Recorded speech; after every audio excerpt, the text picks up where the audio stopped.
and then give me 5 seconds or whatever, and we'll read us in and blah blah blah blah blah blah blah blah blah blah blah blah blah blah blah blah. We'll do all the blah things.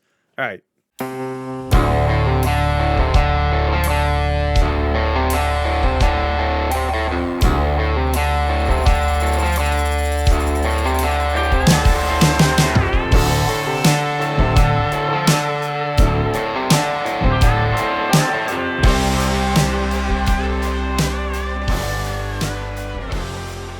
All right, welcome back, gamers of all ages. It is episode 2 of the On the Button podcast. Yes, we actually are doing this again.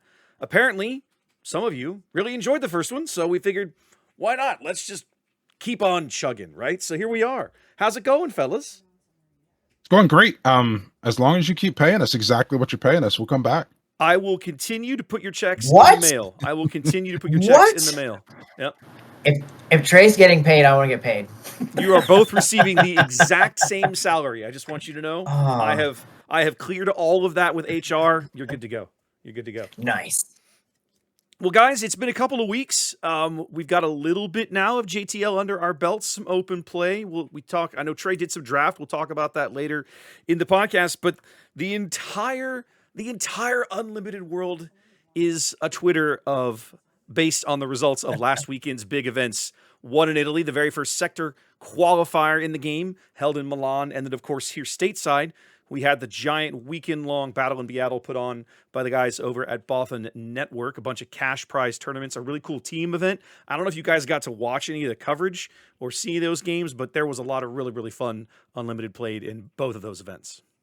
That sounds really interesting. So I'm interested. I saw Bothan something ATL, but I don't know what that is. The Bothan Invitational, basically, is what they called it. The Bothan Invitational. So, like, what is that? Are those guys just like out of Atlanta? Is that like is it a larger thing under Cascade or something similar to what Cascade does where they run a thing? It's just some dudes. Purely community run. If memory serves, if you watched any of the coverage that I did in Mobile, we had a player on repeatedly over the course of the day, Frank.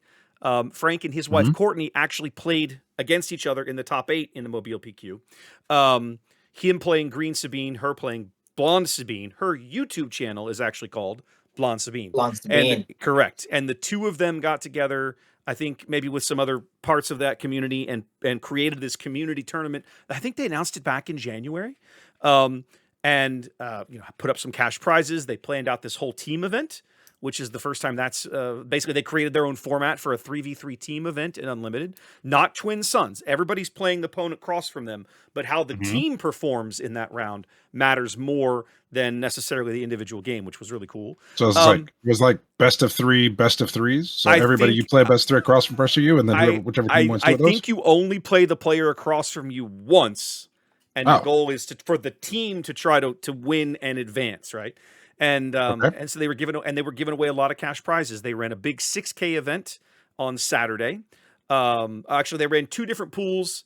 They ran 2 different Swiss pools to feed into a final a top 16 bracket that they played out late on Saturday for a $6,000 prize. And then they ran 2 separate 2K event. They ran a 2K event on Sunday, like a I won't say consolation, but like a hey, if you're not playing anything else, we've got this event. And then the team you suck too much to make the real event. We'll throw you a bone. More like if you're out of these other ones, we want to keep you here and keep you playing. So here's another event. Yeah. And then I think the team event was a 2K prize as well. It was $10,000 all in terms of cash prize. Where does this money come from? Where does this? You're asking the wrong guy. Somebody rob a bank, or is this like I saw Blonde Sabine did an interview with Woo. Yes. About the tournament, and it's just she got sponsors. It's just kind of that simple. She got some sponsors, and I guess one of them was an individual too. So could be like she's got some good sponsors to run a tournament, which is awesome. Yes, I think that's great. Cool. The venue that they played at in Atlanta is not far from the Braves Stadium, just south of Marietta, near the Battery. And it's a place called Cards HQ. If you get some time, you need to go check that place out. It is a very, very, very cool venue. Those guys took really good care of the events. They live streamed. They had at least 2 live streams running the entire weekend. That's cool. Sabine covered, I believe, the team event. and then McClunky Gaming came down and covered a lot of the other stuff. So they had 2 streams running almost the entire weekend.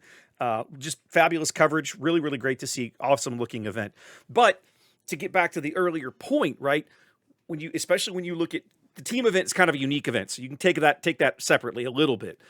But like when you look at all of the players that they had that played in the traditional, Premier Constructed, very, very different deck results out of Atlanta versus what we saw out of Milan, which basically was essentially the Jango show, right? Like you get to, what was it? It was 50, at one point it was like 54 out of the top 70 decks in the field were Jango or something like this. And then seven of the top 8. I know it was 7 of the top 8. That's the crazy part. I know it was 7 of the top 8. So it started off day 1. It was like right around 25% of the field. And then day 2 was a little over 50%. And then top 8 was 87%. 87%, right. And the other thing is that, again, Jango, there was of the top 16 in Atlanta, 6 of them were Jango. So again, a solid portion of the field, but they weren't all on Tarkentown. When you look at the Milan results, it's Jango Tarkentown, every single one. When you look at Atlanta, some of those Jangos are on 30-point bases. And I saw it. I watched at least one game where somebody was playing Jango Thermal Oscillator. Now that deck did not make it to the top 16, but my point is that there seemed to be a much wider variety of Jango style builds in Atlanta than we saw in Italy. All right. So having watched that coverage, is it that the people who play in Europe are unimaginative and they can only come up with the top players only play Jango, whereas the American players who went to Atlanta, the top players came up with something else that could beat Jango? Or like, what do you, as somebody that looked at all of them, had watched the decks go, like, what do you think is the reason that the results were so disparate? Was Atlanta a more casual thing that didn't have all the top players? They were getting ready for Denver. I don't know. Ian, if you have thoughts on this one, I want to hear yours first, because we're getting ready to go to Denver, and we'll talk more about that in a minute. But I want to hear what you have to think, your thoughts before I share mine. I didn't catch much of the matches because I work on the weekends, but I did sneak in some matches. It was a lot of what I did catch, which was Jango was a lot of the same. Okay, it's with the War Juggernaut. It's a great combo right now, and it plays excessively well with Tarkentown because it clears the board early. And it just gives you board dominance going forward. So, I mean, it's a great combo, but you've got to think about ways to stop it at this point. So if I'm going into Denver, I'm thinking of ways to stop it. Sure. I think that, I mean, the games that I watched, the interviews that I watched, and I did not watch all of it. There's hours and hours and hours of coverage. Yeah. I will not pretend that I've seen all of it. I've seen a little bit of it. But the people the coverage that I've watched, the folks that I've heard talking about it in Discords, like the KTOD Discord or the Bothan Network Discord, have all basically said that everybody knew going in, you had to have a plan to how you were going to beat Jango. You had to have a plan for that matchup. And we did see players on, for example, CAD, like we saw some CAD Tarkentown, right, come in and win those Jango matchups. Apparently, this is going to sound like I'm being, super regional or meaner than I mean to be or whatever, but it just feels like the folks that we saw in Atlanta seem to either have more luck or put more time into thinking through and coming up with some ways to combat that matchup in certain decks. Now, obviously, there was still a lot of Jango in the field. It still performed very well. Not everybody's plan worked. And sometimes, and I think for my money, this is why the Jango builds that we're seeing right now feel so oppressive, is that there are times it almost doesn't matter what you draw. When you're top decking and just literally any single card that you draw is just like, oh, that's perfect. I can use that to win the game. And it feels like there are so many like golden BBs in that Jango build right now between IG 2000, War Juggernaut, TDR, what's the other? Which goes and finds all the other ones. Exactly. There was another vehicle that came out, another red vehicle that came out in this set that I'm blanking on that functions very similar in terms of handing out pings and being really effective. So it's like before in Twilight, Jango was a strong deck, right? But there was only a very limited number of units that had that I throw damage on the board ability that he could take advantage of. And then suddenly in this set, it just vomited more of them out, and every single one of them can be fished out with Triple Dark Raid. And it's like, oh my God, you got to be killing me, right? Like, this is insane. So I will tell you what I think. I don't know. I asked the question: is it people in Atlanta just better at dealing with Django? Couldn't tell you.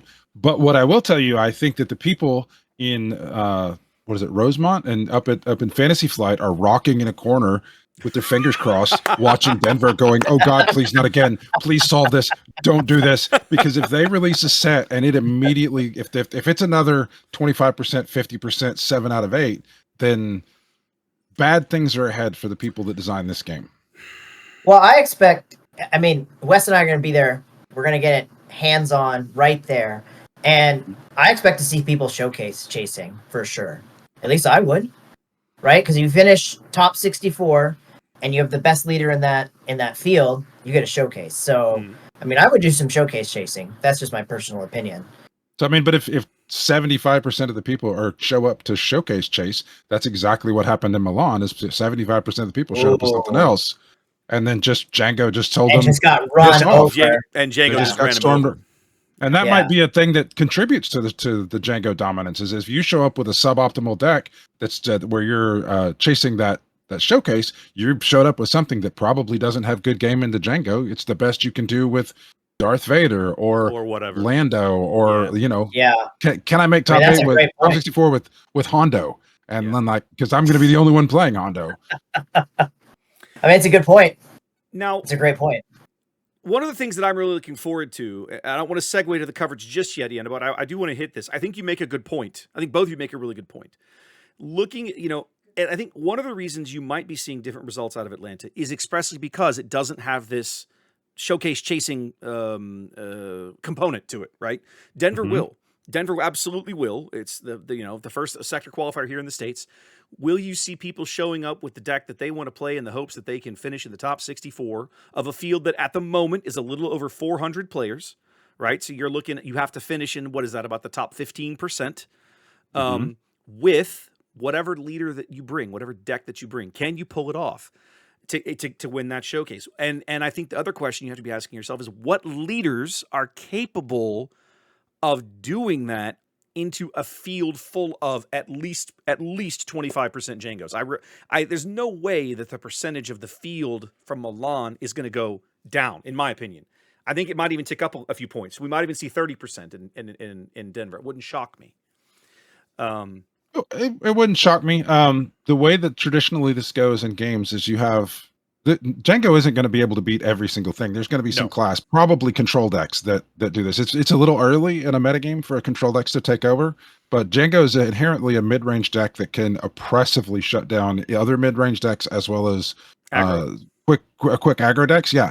So I would suspect that there will be a rise of people trying to the thing about a metagame is you start with aggro. Usually it starts with aggro decks, and then you have like what's called a rock paper scissors, where you have aggressive beats control beats mid-range, and mid-range beats aggressive, because it's a little bit bigger and can stop them before it kills you. And so Jango is this mid-range deck that's not the fastest deck, but all of its stuff sticks around when it fights the fastest deck that's made up of little small dudes.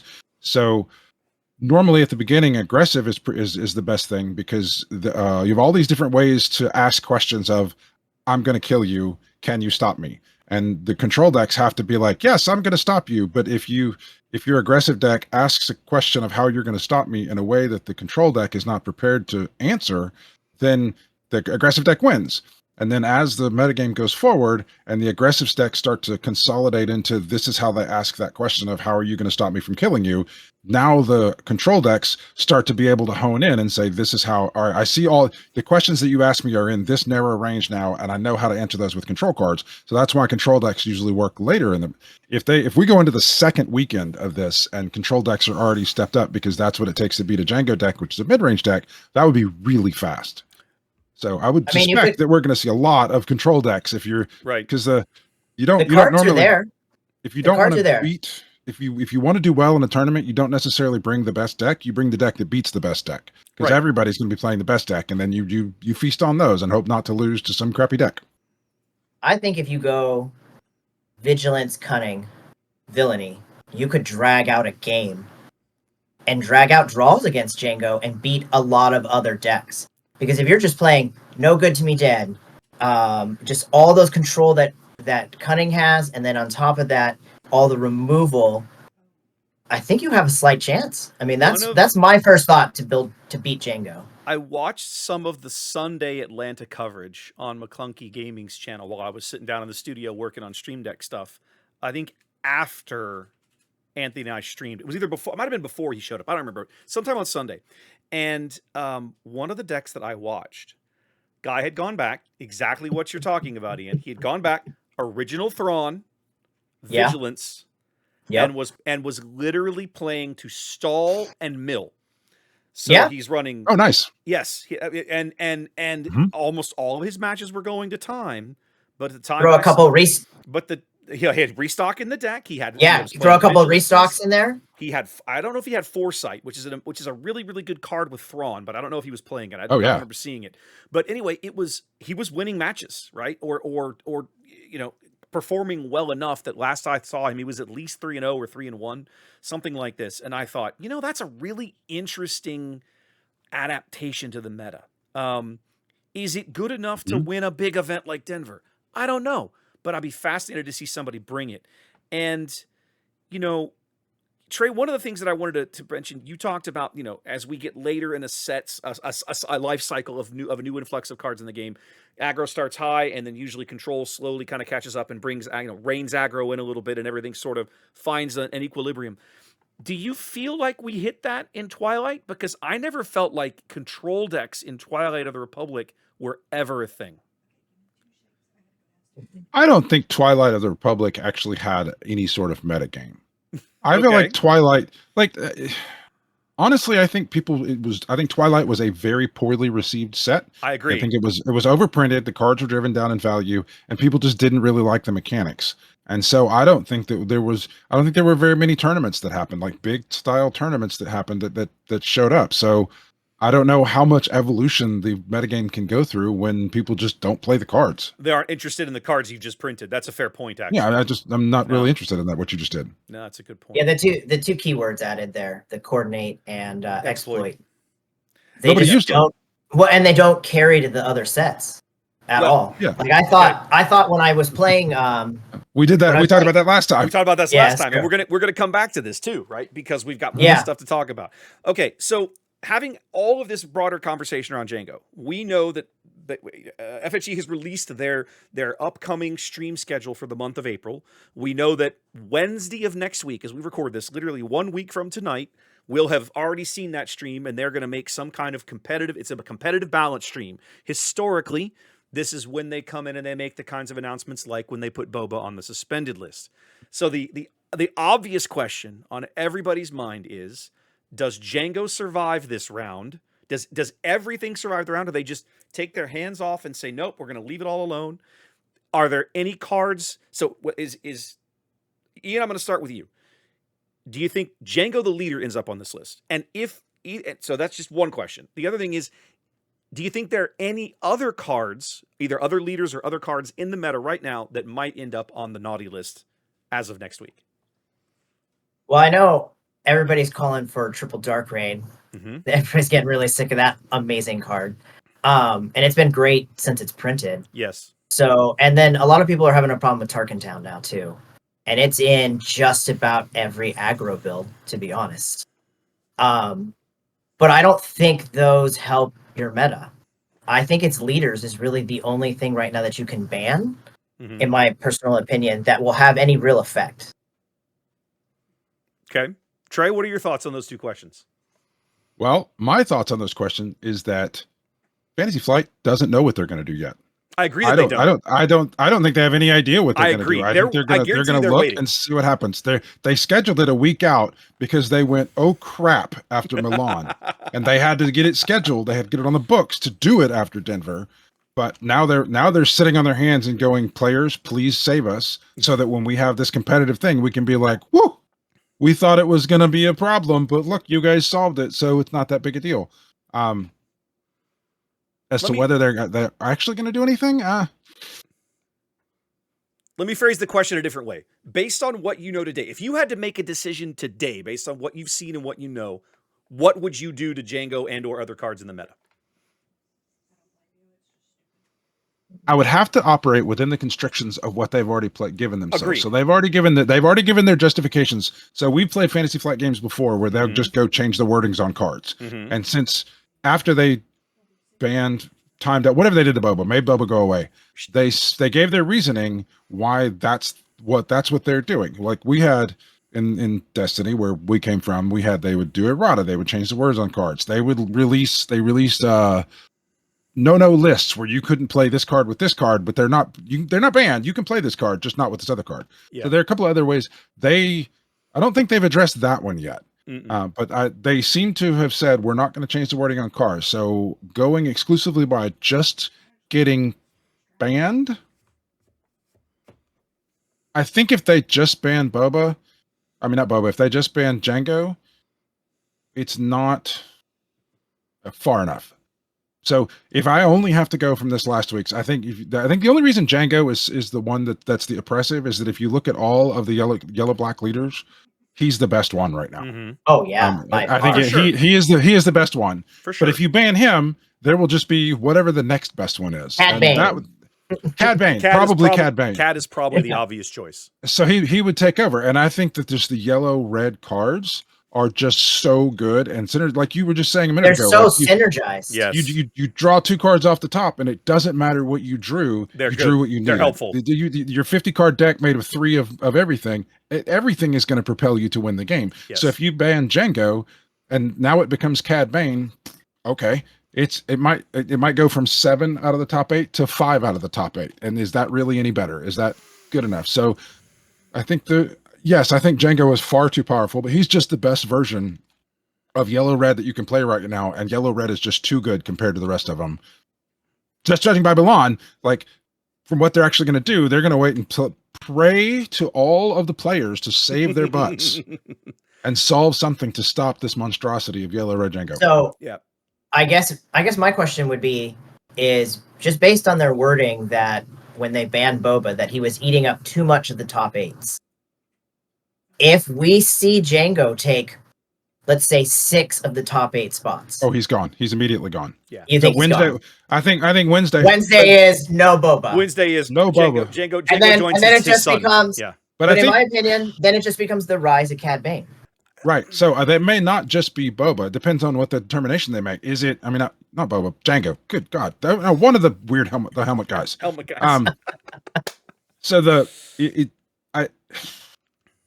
if they really want, if it's 6 or 7 of the top 8 in Denver, I think they have to smash the whole thing. I think they have to smash it apart, and not just Jango. Yeah. I think they have to hit Tarkentown, Jango, and Triple Dark Raid, and then just set the meta game on fire. Yeah, I love Triple Dark Raid. I'll tell you straight up. Yeah, because it's amazing. I think personally, I think even if Jango is tamed this weekend, I think you have to hit TDR. Because, I mean, as good a card as that is, it is absolutely ridiculous. The easiest comparison that I can make, go pull Sneak Attack out of your binder and put it next to Triple Dark Raid and tell me why Triple Dark Raid is like 6 times better than Sneak Attack is. Like, what in the... So, talking about the top 8s, Jango was 7 out of 8 possible plays. Triple Dark Raid was 24 out of 24 possible plays 100%. in the top 8. 100%. That's so my point. That's my point. Yes. So I think even if the players themselves solve, and I'll use the air quotes intentionally here, solve the meta and push Jango aside, I still think you have to hit TDR. I think you have to hit TDR, and I think one of the reasons you have to hit it is because even if you shove Jango aside, the new Boba Fett with yellow, with indirect damage, with Fett's Fire Spray and old Fire Spray and TDR and all the other shenanigans is lurking in the wings, just waiting to swoop in on the back of free vehicles, right? That I can play multiple times. If the players solve, and again, air quotes, solve the metagame, right? And Jango is only 2 of the top 8, but 5 more of the top 8 are yellow, and they all have Triple Dark Raid, then next Wednesday becomes we have to smash this archetype. Yeah, I agree. All All right, so that would make me sad. It would make me sad to some extent. I like Tarkin Town. Their decks that I've used it in for a very long time. Before it was a big deal. Back when everybody thought ECL was the bee's knees. I still have always liked Tarkin Town. I would be sad to see it go. I don't think you take Tarkin Town out. I don't think there's a need for it, but we'll move on. I think it's gonna be an interesting weekend and up to Wednesday for sure. Now, we've alluded to this, of course. Speaking of Denver, Ian, you and I are going to be flying up there Friday with all of my friggin' gear. We're going up there. We're going to set up Friday and 2 full days of coverage. You and I are going to cover all 9 rounds of Swiss live on my YouTube, Twitch, and X on Saturday. And then Sunday, we're back to cover however many more rounds of Swiss we need, plus the top 8 and the top 4. I was able to confirm today with the late night gaming guys.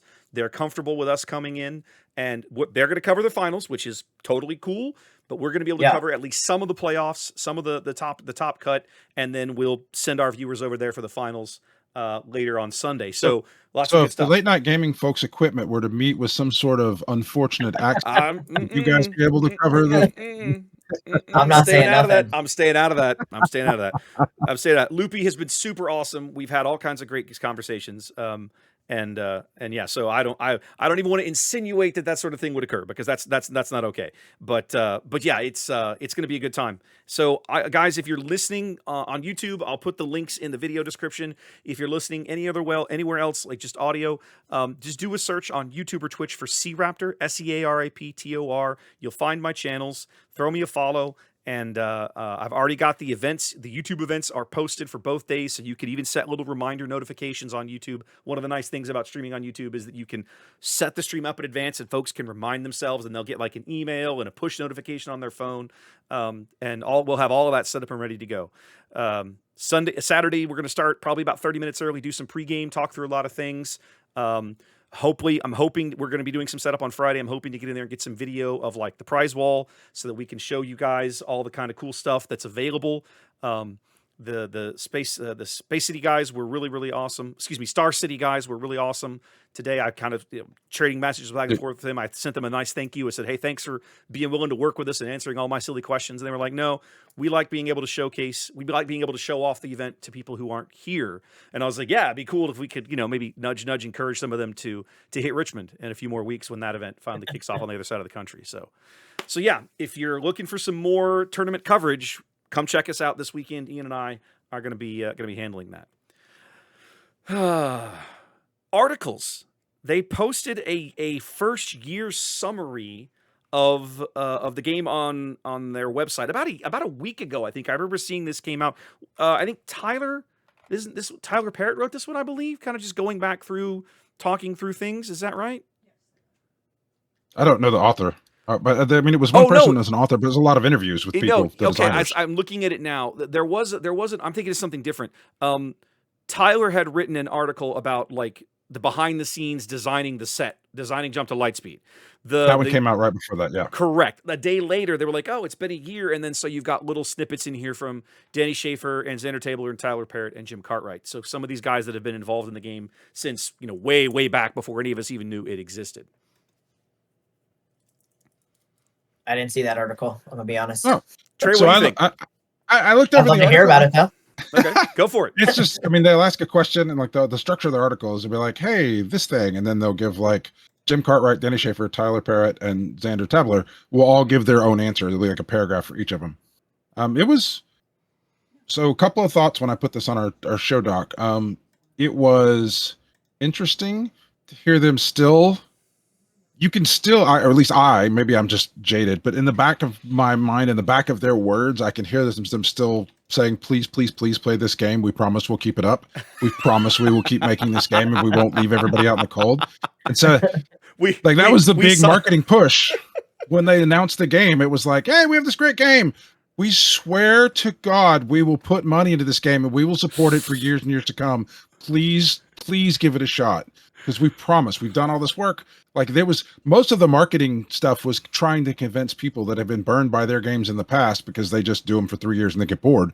And then, yeah, me too. I refused to play this game when they announced it. And then I played it and I was like, damn it. The game's really good. Damn it. I knew it would be good. It would be good because they make great games. They just get bored 3 years in. So anyway, like they gave their answers in this article, and that's They give good answers. It was an interesting article to read, but in the back, one of the things in the background, I felt like that, like they were alluding to how much work they had put into it, how much more stuff they had planned out, how far they had to go to achieve their vision. One of the things that I really enjoyed, and I thought as a jumping back onto a topic we talked about last time, is they talked about how the first year was laying the groundwork. Mm-hmm. So they laid a lot of groundwork over the first year, which made me curious and wonder does that mean, like, is that a mechanics thing? Is smog, does that mean that so the first set is obviously the first set. It has the most basic mechanics. It has the most it's all introductory cards. They have the kill that guy spell. They have the dude that stands there named Darth Vader. Like all of the basic stuff. Nothing, no corner over this section of the universe. It's Darth Vader. It's Luke Skywalker. It's the basic cards. But then you get to the second set, and it's a little. At the time, it felt more. They've got smuggle to do the bounty hunters and whatnot. So if that's a basic laying the groundwork set, does that mean smuggle will come back? But then you get to the third set of Twilight, and then they have coordinate and whatever the other one was. Exploit. Thank you. I can't remember the name. And I hope those don't come back. I please make room for better things. You know, exploit is. I kind of like exploit, but there's not enough good exploit cards. Okay, so we talked last time. I'm gonna bring it up. We talked last time, the very last episode, we were gonna have this conversation. Okay, so of the mechanics that have now been added, right? We added smuggle, bounty, exploit, coordinate, piloting. Okay, I feel like I'm missing one or two. So the stuff that's been added on top of the base game over the last 3 sets, thus far, what have you enjoyed the most that you want to see them bring back, Ian? Oh wow. Probably smuggle. I think that's my favorite mechanic. Okay. I love to do like pull out tech to pull out other cards. I think that tech DJ combo, when you can pull that off in the Han deck, is a lot of fun. Trey's hit me with it 3 times in a game, and it was brutal as hell. So like, just I like smuggle. I wish there was more smuggle cards for sure. Trey, same question. I like the smuggle stuff. I like the idea of when you put a card face down, that's not necessarily the end of that card for the whole game. So if I'd either like smuggle to come back or something else that allows you to continue to care about what resources you put down. But I think the one that I liked the most was just the bounty hunters. The bounty hunter, if that has I guess bounties is the mechanic. I thought that was cool. I thought, drawing it back once again to Destiny, when they did bounties in Destiny, it didn't feel worth it. It was a miss. They would make you would have to spend the entire card to do something that was only okay. Yeah, and they still have a couple of instances in this game where you spend this entire card and it's only okay. But it felt like they did a much better job of, like with the Jabba the Hutt leader, which doesn't get a lot of play, but give somebody a bounty to do something, like a minor bounty to do something. That felt it felt thematic. It felt non-intrusive. Like you didn't have to build your entire deck around that sort of. You could, but you didn't have to build your entire deck around it.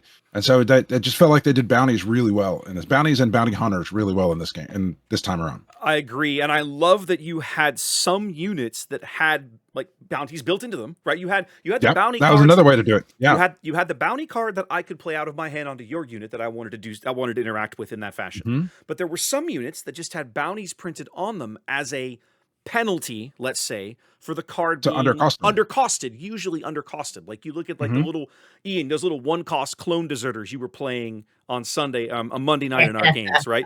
Or that kind of thing. I love that mechanic. I love the bounty mechanic in this game. I think they absolutely nailed it. And I think, especially when sorry, Wes, not to cut you off, but especially when bounty's on a unit, the risk reward sometimes. You have to make the decision. Is it worth it? Is it not? And sometimes it's totally worth it. Like with the new set with Thrawn, the double Val move. Yes, right? Val exactly. You're gonna, I believe her bounty is like you deal. Is it 3 damage to a unit? Deal 3 damage. The opponent gets to deal 3 damage, but if you can double her when defeated trigger, you can put all of those experience tokens out before the damage comes in. Yeah. So the bounty is, I like the bounties. They're fun. They're risk reward. I play top target all the time. It's one of my favorite. Personally, my opinion is smuggle and bounty need to be permanent parts of the game. Period. End of discussion. There should be small amounts of cards in every single set that take advantage of those mechanics. That way, when you print a leader like, and I've harped on this before, Lando or Hondo, they can stay sort of relevant. Now, Lando, we can argue because he's a little weaker, but Hondo is a really, really good leader that just has not really gotten any extra oomph in a couple of sets because it feels like they've abandoned the mechanic, and I really wish they wouldn't. Now, the other one for me that I am loving so far, that I absolutely want them to hold on to, please, please, please, is piloting. Because there is especially the pilot units, right? When I have a card in my hand that I can play as either a ground unit or an upgrade on a vehicle, the tactical flexibility that gives me in the moment as a player is amazing because it provides me more choices, some good, some bad, but more options, more avenues to think through. Now, sometimes that slows the game down. I get that. But I love, as a player, I love being given options. And that's something else that Smuggle does, right? Smuggle gives you options and ways to interact with the board that aren't normal. Pilots are the same way. I absolutely love the mechanic and the way they've implemented it. I don't want that one to go away. And piloting is such an iconic Star Wars thing. Please don't take that one away. They need to keep that one. Now, I'll say this. I listened to the new Legends of the Force, and they talked about how one of the keywords was going to be printed in other sets. So I'll save that for when we get there. But I think they're going to start printing some of these. What? So we're kind of there now. I mean, sure. It's a perfect segue, right? Because literally today they started spoiling stuff for Legends of the Force. There was a little leak yesterday with the YouTube video. Some screenshots went around. This morning they posted the article, and this afternoon they had the stream where they basically went through the article and then gave us a couple more little tidbits things we hadn't seen. So go ahead. So in that stream when he was talking about hidden, he said hidden, which is the new keyword, is printed in sets going forward. Okay. He said that on the stream today. Good. So that gives me hope that other keywords could come back as well. Fingers crossed.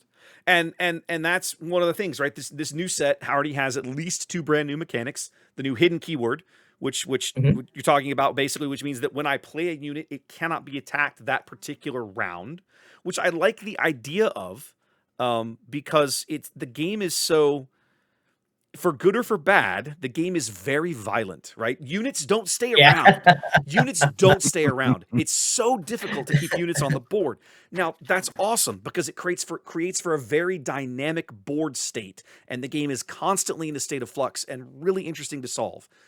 So it's good, but it's also bad because sometimes it feels like you've spent 10 minutes getting to a point, and for God's sake, can I just get a unit to stick to the board long enough to do something with it? And hidden, at least now, seems like the answer is going to be, for certain units, yes, you can. Yeah, like the units, the game being so violent means that which is what hidden is perfect for. One of the ways to balance these units that you play, you can make absurdly powerful units as long as you make them fragile.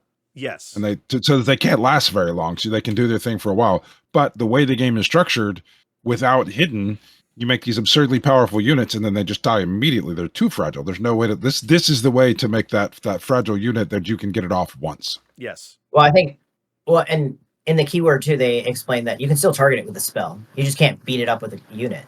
But I can still open fire it. Okay, that's true. And that's I'm still okay allowed. With that. I'm okay with that. Yeah, and I feel that's good. I'm okay with that because then, things that defeat units, or things that deal direct damage to units, it's still a unit. Ambush. Right? It's still a unit. Yeah. But it gives me the opportunity. Like, how many times do you sit there with a unit in your hand and I know if I play this to the board, it's just going to get assassinated by the 3 ready things my opponent has in that arena, right? Like some of those games you and I are playing on Monday night, Ian, right? Same idea. That never happens to me because I just don't put those in my decks. Like the Alliance guy that makes stuff cheaper, nobody plays that card. Well, nobody until now has played that card because you play that card and people go, oh crap, and just pound it immediately. And just off it, right? Cool, you lost a card you saved yourself 3 damage and lost this card. Yeah, but I like the idea of cards that are like, to use the example, the Alliance Dispatcher out of set 1, out of Spark of Rebellion, to use your example, Trey. Imagine a world where that card had hidden printed on it. Now I know I'm paying 1 now. At a minimum, I'm going to get to use that card once. As long as I take initiative, right, in that turn, Yep. my first action the following turn can be to use it before my opponent slaps it off the board. So at a minimum, the worst that's going to happen is I'm investing a resource now to save a resource in the following turn. Yes, correct. But from a cost perspective, I mean, it's at least going to pay for itself. Yeah. No, I like that. I look forward to that keyword. I think it's going to be a good one. I do too. Now, the other mechanic that was introduced today, the force token. We're going to have another new token to manage on the board with the many. It seems like many of the leaders and certainly all of the common bases in this set. No. They said all the leaders in the set will have a force token capability. That's not what they said. What they said was all of the units in this, all of the leaders in the set have the force trait, but not all of them. Okay. Not all of them interact with the force token. I thought that meant token, but okay, No. that now, sounds right. So Trey, have you watched the stream video from today? The spoiler video? No, I had too much stuff going on today. Okay, no worries. So then, Ian, you and I obviously sat through this. Talk to me. What's your initial reaction to the force token mechanic and how it works and how they're using it to balance certain mechanics? I think it looks interesting. I think having an ability to be able to do something a turn later isn't the worst thing ever, or hold on to it when you need it. Mm-hmm. I'm wondering if there'll be cards to remove a force token. Ooh, I hadn't thought about that. It's a good point. And I honestly hope not. I honestly hope there aren't, but go ahead. And I'm wondering how hard it's going to be to actually obtain or keep. I don't know. Until I get my hands on it, I really don't know until I get my hands on it. To be honest. Reasonable. I like the idea of it because it gives them another tool that they can use. And they talked about this a little bit during the stream to kind of provide powerful mechanics that come with an opportunity cost, right? In the sense of you have to work to obtain this token, and then on a later action, you can expend this token for this powerful effect, whatever it is. Okay. Yeah. And I found that really interesting. I like the idea. I like the idea of it. The execution, I mean, we don't know. Yeah. Can't see the set, don't know all the cards, but I like the idea of it. Part of me starts to feel like it's starting to get a little too fiddly, right? Like we got all of these things moving around the board. I got damage tokens and initiative tokens and shield tokens and experience tokens and token units and I welcome what? Welcome to Fantasy Flight Games. This is how they design games. You play their board games. Their board games have a million pieces in them. They're great games. You're not wrong. And they use those. They use them well. Like when you play like Outer Rim, you feel like a smuggler or a bounty hunter running around the board. When you play their games, they're immersive and they feel good. But they have a million little bits in every single game. You're not wrong. The other thing I was watching when I first heard this announcement, I was watching a video today. I thought all of the guys in this space that make third-party tokens like laser gaming and buy the same token, they all went cha-ching, more things I can make.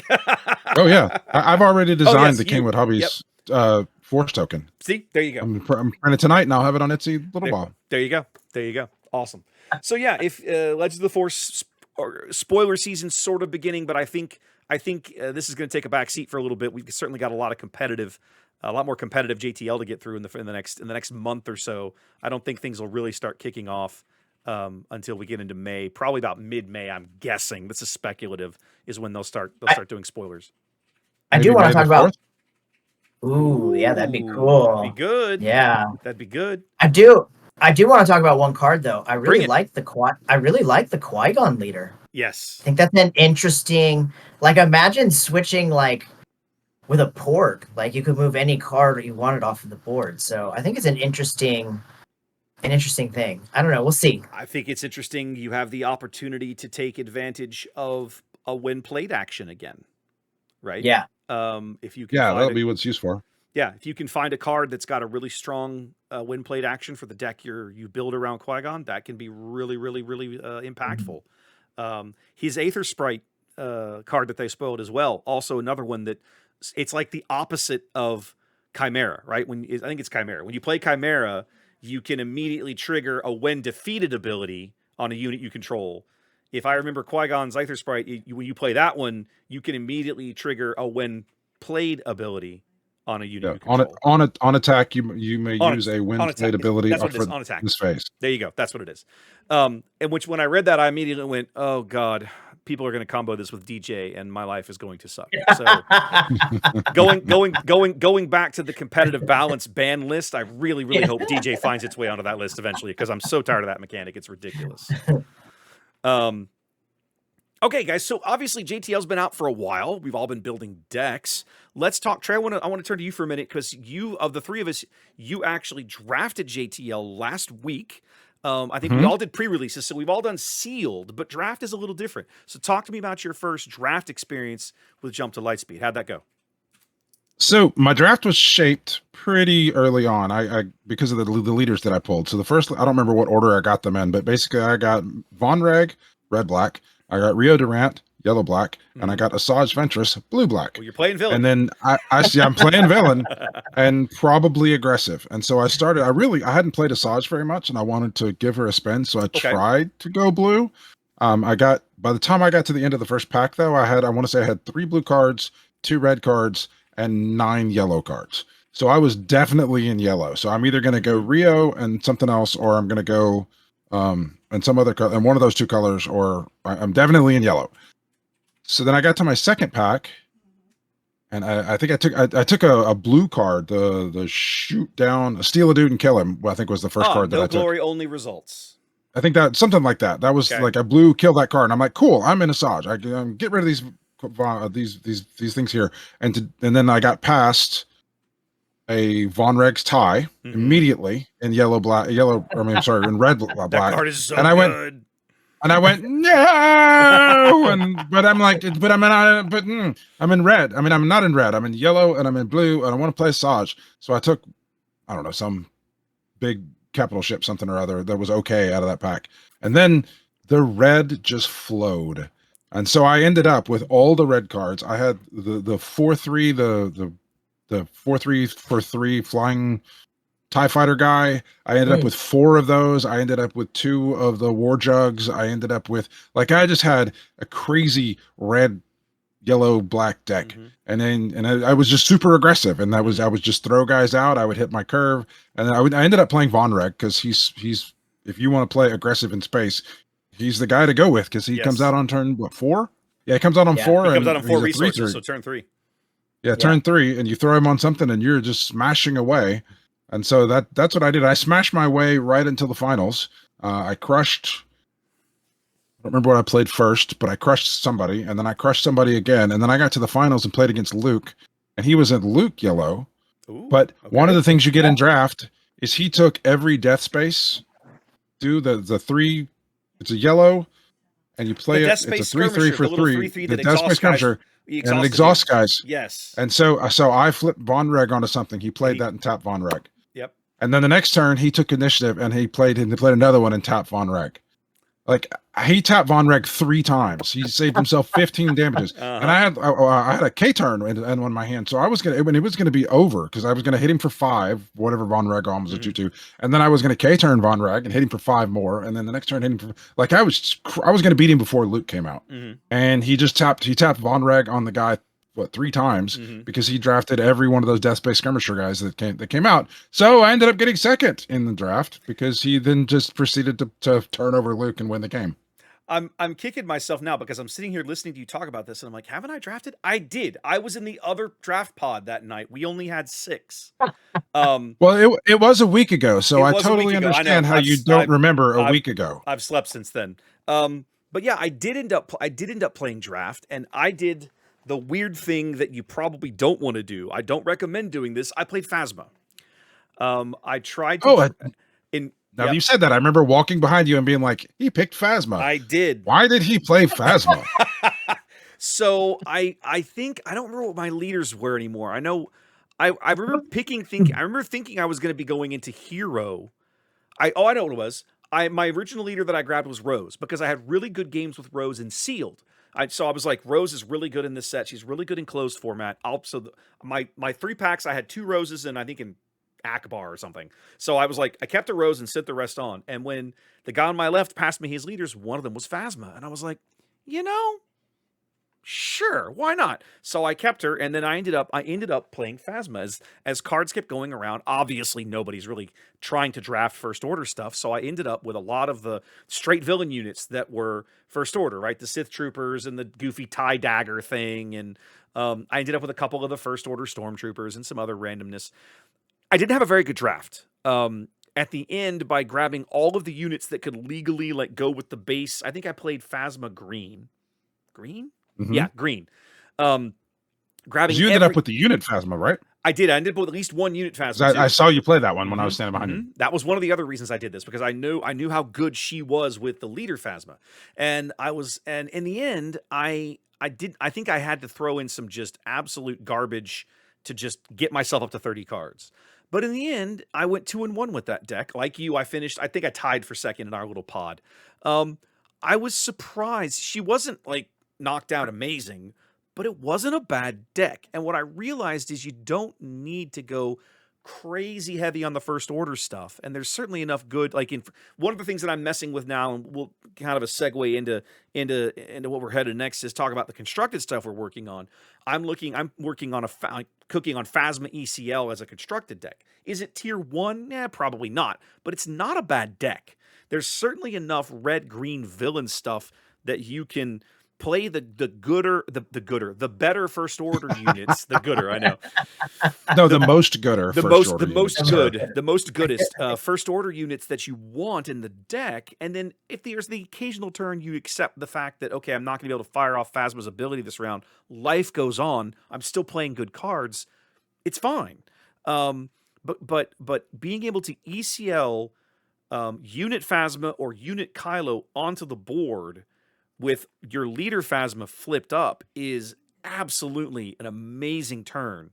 And that unit Phasma being like having a couple of first order units, you ambush her in, you attack something, you hand out a couple of +2/+2s. That turn, her flip turn, that 5 resource turn when you're playing Phasma leader can be it feels really, really good when you're able to pull that off. I was doing that last night. I played one game and it was just monstrously good. And I was like, okay, I like the synergy of this deck. I like the synergy that they've built into the first order stuff. So that's definitely one that I'm going to keep messing with and keep trying to mess around with. Ian, you popped that combo a lot Monday too. Yeah, I did. Yeah, I did. So you've seen that deck on the table too. Now, what else have you been working on, Ian? I know you brought some stuff. We streamed some games on the channel the other night. Talk to me about what you've been building. So I played the stuff with you the other night, and I've keyed in on for this set. I'm going Piet Red. Oh, that's where I'm going. So good. I'm having a really blast playing the Devastator, and then Planetary Bombardment. I win the game. It's pretty amazing and it's pretty fun. I found a couple of ways to stall it out by using let's see, I'm using to stall out, I'm using that 2/1. What is it? Scout Headhunter, the 2/1 Sentinel the ship. scouting, the little scouting headhunter in green. Yeah. Yeah, I'm using that to draw out. I'm using the what's the trooper from set? He's a 3/3. You're about the cell block guard? The phase trooper. 3. The dark trooper. Yeah, phase dark trooper. So I'm using him to stall out. Sure. And then I'm using that new two ground unit that you can also play into a starfighter or transport to stall out. Yeah. Using open fire, daring raid. So basically my whole thing is just get to 4 resources. Yep. And then I can start bringing out some really great stuff. Absolutely. Like I can do it at 4. So it's pretty great. I'm enjoying it a lot. I took out 2 Jango decks on Tuesday with it, so I felt pretty good there. All right. I would encourage you. I meant to have this conversation with you on stream the other night. I'm not sure what your ship balance is. You talked about not having a whole lot of capital ships in there.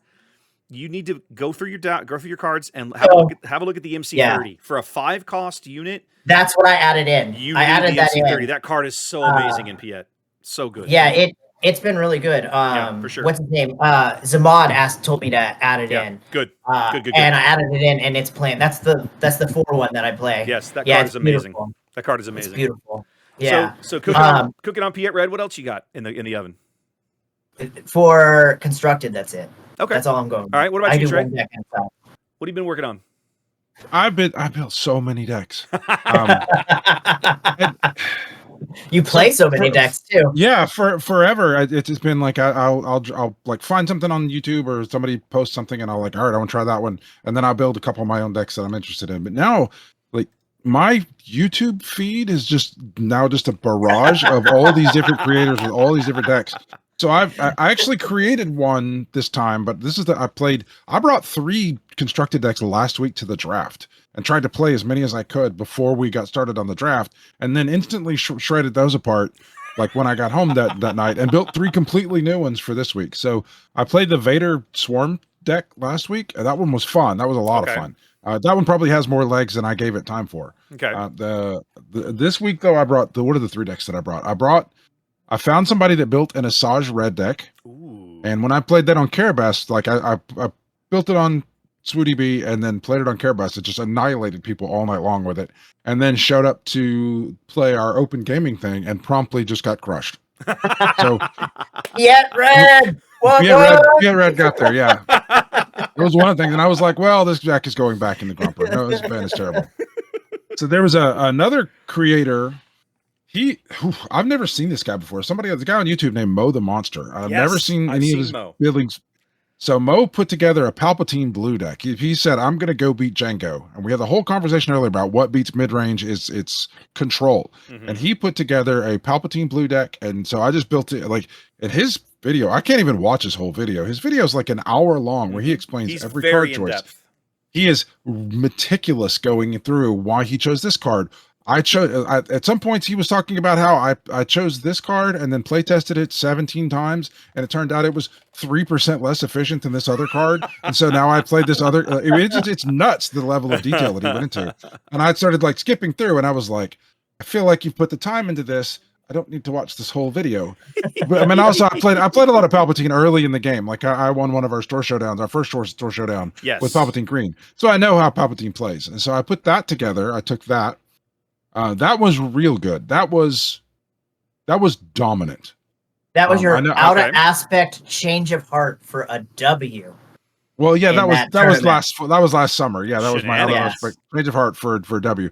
But this week when I took Palpatine Blue, it was a dominant deck. Like it was even it didn't matter what I played against. It was basically I would sit there.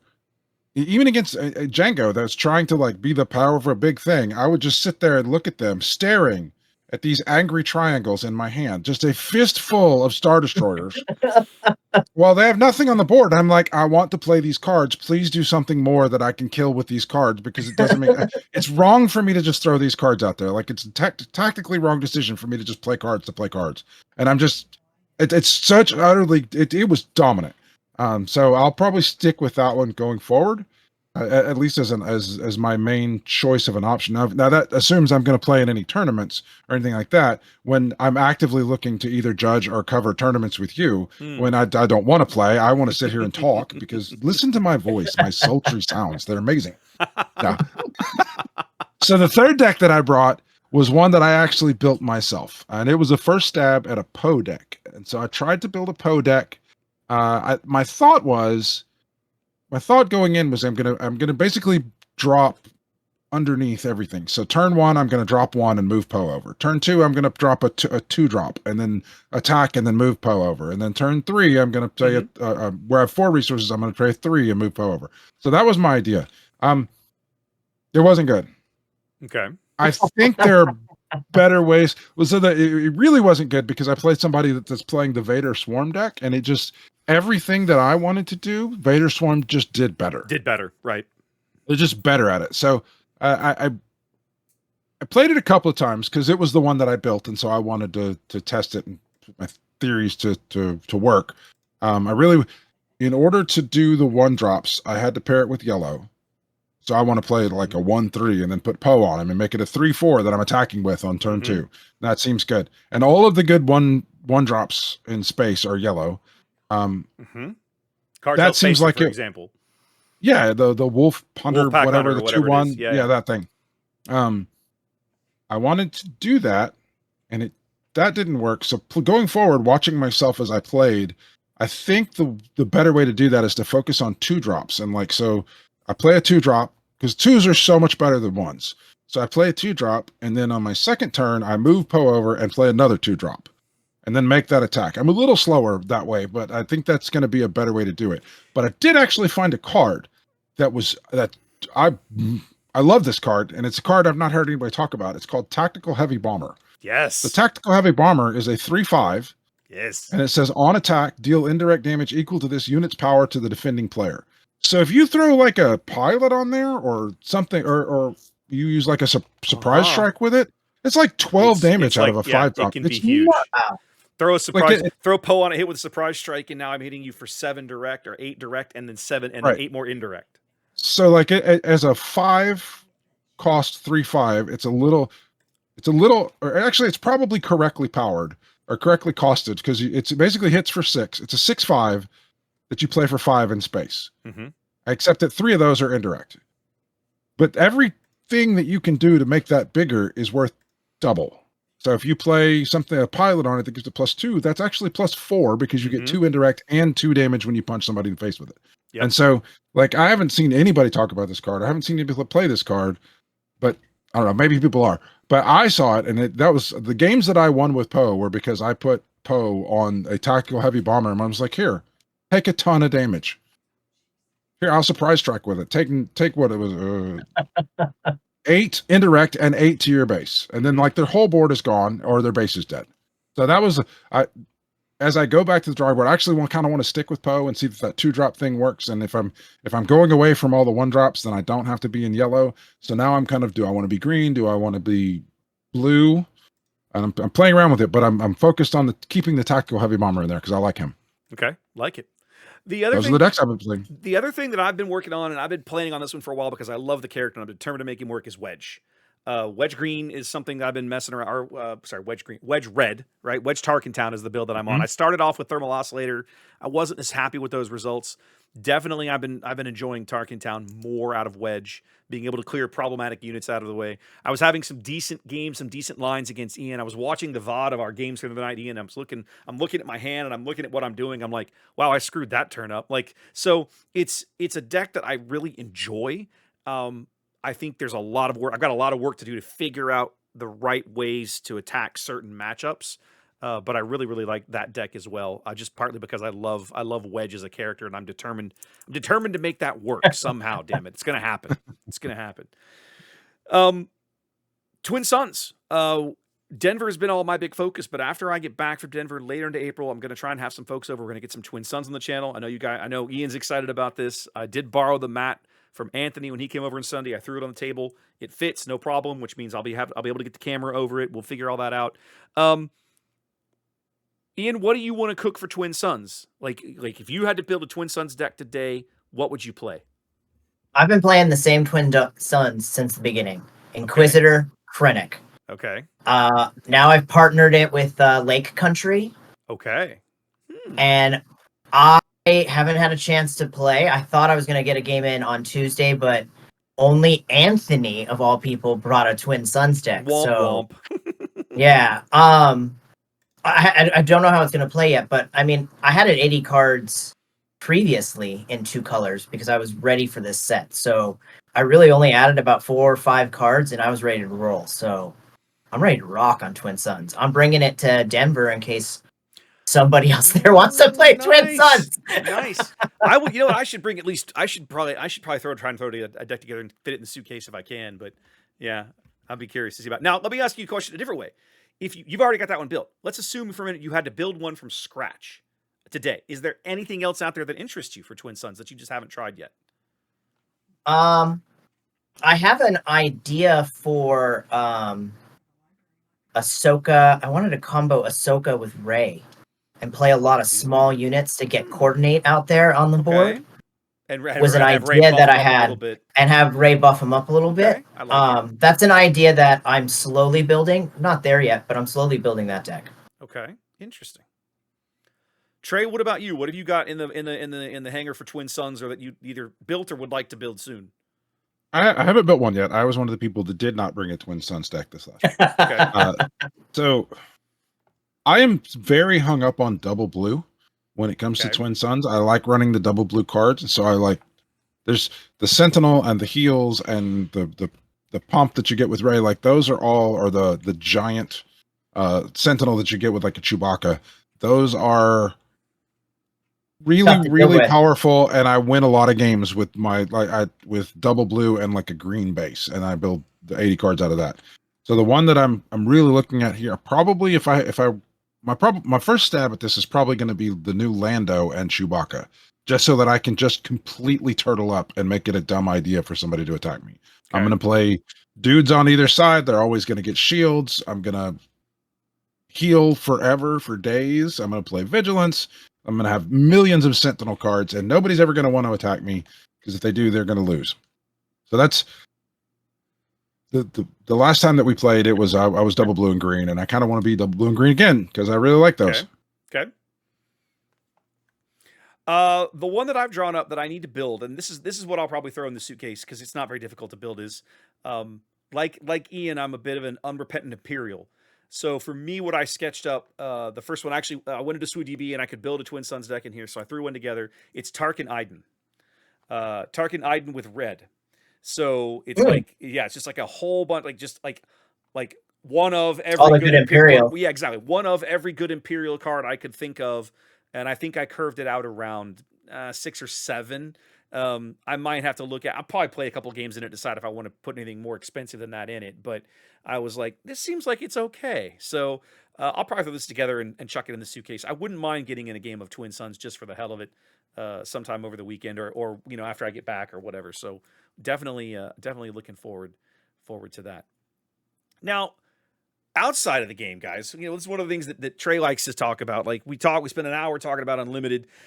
But we've all got other hobbies and other things we're doing. So talk about something that you're enjoying that's not Unlimited, another hobby, a book, a movie, a podcast, something you're dealing with, you're enjoying outside of Unlimited, Ian, that's a thing in your life right now. Right now I'm reading the Driss Jordan books. Oh. The old D&D books. Okay. I'm on way book. Back. Yeah, way back. I'm on book 7. I just bought the next 4 books at half price for like $3.50 a pop. What a great deal. Okay. So that's, besides work, Star Wars Unlimited, taking care of my house. That's the 4th thing I have time for, I guess. Okay, Trey, what about you? What do you got? What else you got going on in your life? You stay busy. So I do stay busy. I threw this in our show doc today. I talked about it last time. You did. I don't remember if I talked about it on the podcast, but last time I've done a couple of podcasts for other games in the past, and we always end with this type of thing because it's a fun way to do 2 recommendations. And I made sure that it was included in this show doc so that I could talk about Dungeon Crawler Carl. Dungeon Crawler Carl, I read voraciously. I read 50 books a year. I've been that way since I was like in the 2nd grade. I don't read self-help or I don't read history. I mean, I like history, but I will like watch some stuff with war stories. But I read like 300-page novels to 900-page novels. I like fantasy. I like science fiction. Probably science fiction a little more than fantasy. But like I just constantly taking in words. I have favorite authors, favorite series. I can have whole discussions about everything. Sometime over in the fall, I was on Reddit, because I do that from time to time, and I got an ad that said this book 7 in the Dungeon Crawler Carl series was coming out. And I was like, I have a friend of mine that had read them before and mentioned them to me, and I had whatever, okay, and I'm just plowing on with what I was going to read, and it never really made it into my reading list. But for some reason, the ad for book 7 in Dungeon Crawler Carl was like, all right, I'm out of stuff. I'm looking for something. I'll go grab book 1 of Dungeon Crawler Carl. So I'm trying to do this without spoiling too much, just to set up this scene for you. It is masterfully written. It is really well done. I read with my eyes. I don't read with my ears, but I am told that the audiobooks are amazing, and the guy that reads them does incredible voices for everything. It is a lit RPG book, is the genre of book. And if you're unfamiliar with what lit RPG is, imagine you wake up one day, and you're just like a person in our world, and you wake up one day, and all of a sudden you are in like World of Warcraft. Like you have an overlay on your vision that has a little mini map, and then you see that you have a 16 strength or a 7 charisma or whatever it is. Like, you can see all this stuff, and you are in an RPG game in real life. And so it's a whole genre. People end up in there's all sort of contrived ways. Oh, I fell asleep, or I got hit by a car and I woke up and now I'm in some other world, and I'm the only one who gets these powers of having RPG like stats. So this one starts in Seattle in the Northwest, and it's this guy he's in his apartment, he's chilling, it's late at night, and his girlfriend is out of town, he's just broken up with her, she's in Bermuda with the guy that she was cheating on him with. She has her show cat. It's like she shows this amazing award-winning grand champion cat. And so it's this Carl is hanging out in this apartment. It's freezing cold. There's an ice storm. It's terrible weather. And he opens the door or the window, and he's sitting there smoking a cigarette, and the cat runs outside, and he gets very upset about it. And he throws on a jacket. He's in his boxers, no shoes on, runs outside to go get this cat. He scoops the cat up. That's when the aliens arrive. But the aliens' arrival is what happens with the aliens arrive is the announcement that the aliens arrive is that every single structure or thing with a roof, whether it's a car or a building or a bus stop, is immediately sucked into the ground. And everybody who's inside one of these structures is killed instantly. And then a voice comes over the world and says, if you're outside, if you're still alive, you have an opportunity to go into the dungeon. And then all of a sudden, these stairwells open up all over the place. And Carl and this cat, who goes by the name Donut, like, okay. So they walk down into the dungeon, and then they're like in a D&D RPG game, and they have to like punch things, and they get achievements. You see steps on, he like kicks a goblin in the head, and the achievement, you killed something with your foot, and it made the computer game happy. And so the last little bit of spoiler, because it sets up the whole thing, that it happens very early in the bit of the book, is they eventually get to where they have a game guide. And so there's an NPC in the game. They walk into this room, and there's an NPC who's there to show them the ropes of the game. And then all of a sudden he gets a thing called a pet biscuit. He's like, oh, well, feed this to your cat. It can make your cat stronger. And the cat, meow, grand champion cat. The cat eats the pet biscuit and becomes sentient. And so now the cat, they call them crawlers. The people in this dungeon, they call them crawlers. So now going forward through all of these books, as they go deeper and deeper into the dungeon, and every level of the dungeon is different.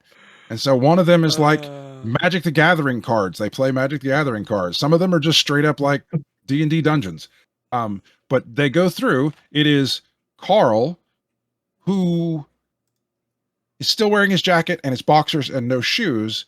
And because the game thinks it's funny, it starts giving him stuff like upgraded boxers, or it gives him a ring so that he can smush things with his feet better, but he can't wear shoes to do it. So he goes through this entire dungeon, floor after floor, with no pants on, just boxers with hearts on them, and barefoot, because his feet keep getting more and more powerful. Oh, it's hysterical. Somebody's having way too much fun writing this stuff. Oh, it's amazing. And then I learned things like, so they get loot boxes, because you get loot boxes, and every once in a while the book, you'll be reading the book, and it'll be like, oh, you both got a fan. Oh, I left out one part of this. This is all being broadcast throughout the universe as a reality TV show. And it sounds ludicrous, and it is. It's ludicrous and it's hilarious, but it's in the same way that you watch. I'm trying to think of some of the TV shows that I've watched where you watch them. Scrubs is my favorite example of this, where you watch them and you've gut busting laughs, but then you get to the part where one of the brother of one of the main characters dies, and it's just like heart wrenching. And so it jumps back and forth, and it makes you laugh. And then also it like really tugs at your heartstrings, and the author is very good at doing that. And so some of the stuff I'm telling you is ridiculous, but then there are the parts where, because people really die in the dungeon, like the people running this dungeon don't care. They're there to make you die in entertaining ways, to entertain people in this show. And so it's very funny, but it also tugs at your heartstrings. Lord. The part that I was talking about. So you get loot boxes, and then every once in a while they'll be, oh, you get a fan loot box, and okay, and then they have to go find a safe room to open their loot boxes. Well, what I found out after I had read these books all the way through once is that the author, Matt Dinneman, has a Patreon, and in his Patreon, people send if you remember stuff. his Patreon, well, Yeah, but he will then, if you're a member of his patrons, you get to vote on what goes in these fan boxes. He'll give you a list of stuff. So then what you voted for as a fan of this series, it now makes it into the book. That's awesome. Is in the next book. And so That's cool. I cannot recommend it highly enough. I devoured them all the way through book 7. I gave my brother, and then I moved on. I read something else, and then I gave my brother the first book for Christmas, and then he read it, and his mind was blown. He was hooked, and he told me like, "Oh, this happened in the book," and I went, "Crap, that was awesome! I have to read that again." So now I've now read them through a second time, and I started book 7 today. So like since September, I've read 13 of these 7 book series. So if you like books, whether you listen to them or you read them, Dungeon Crawler Carl, put that on your list. Okay. I think for me, probably one of the things I've really been enjoying lately, and I sort of hate to, send people to another podcast, but you guys probably know one of the things that I've just kind of really gotten me started doing content creation all those years ago is World of Warships. I have long been a huge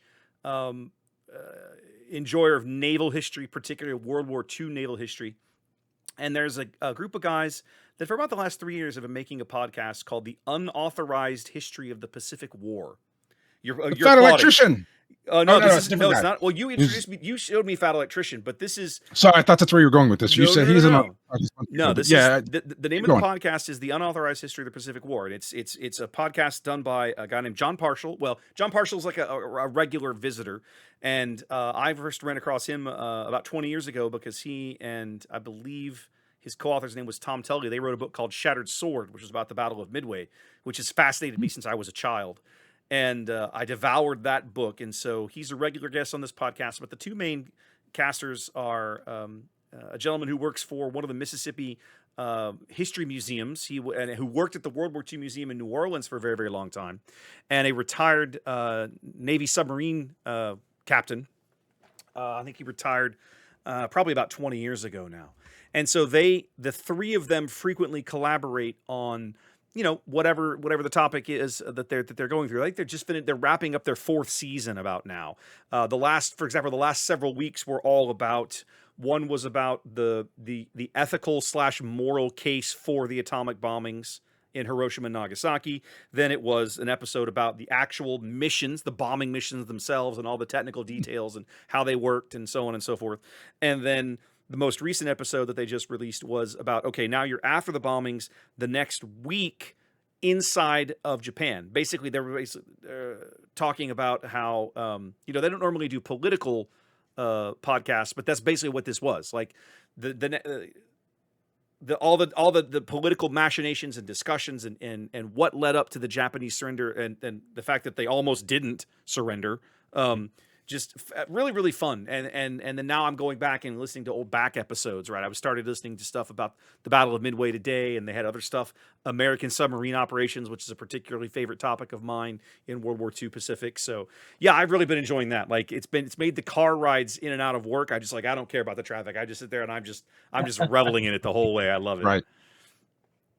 So yeah, that's kind of what I've been enjoying lately. Definitely one of the things when I don't have my head in the Stream Deck downstairs in the studio getting fixed up for Denver this coming weekend, I'm probably listening to that.